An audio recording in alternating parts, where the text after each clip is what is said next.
Good morning, everyone. It's Serotonin. I just wanted to do a little follow up for my video yesterday.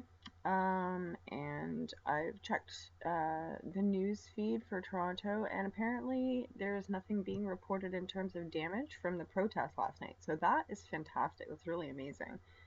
They're talking about up here, they're talking about arson that was caused to a school on May 9th, so that's going back a bit, and mostly just coverage of US news. So I am hugely relieved.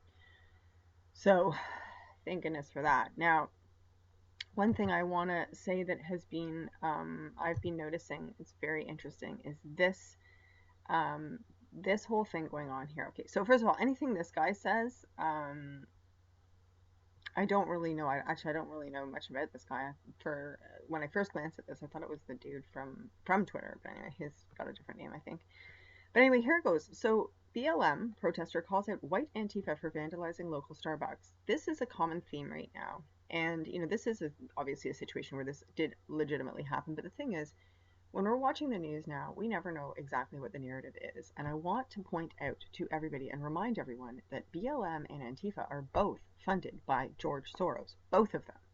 And in Toronto, BLM has made situations very threatening. There was a gay pride parade years ago. It was like 10 years ago. They shut down the entire thing and wouldn't let it proceed. And apparently it was really violent, and that was the first time that ever kind of got taken over. Um, and it caused a lot of stress in during that particular year. And it was really before, I think, the political gauntlet from Gay Pride Parade was really taken and ran with for a political tool.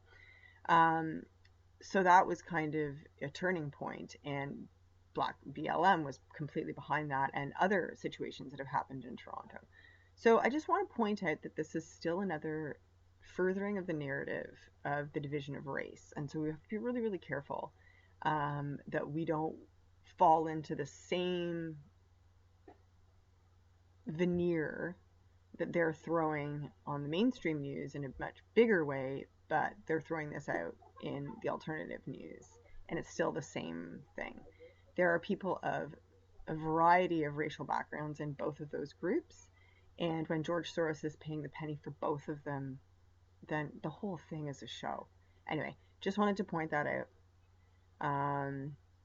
Talk to you guys soon. Okay, bye for now.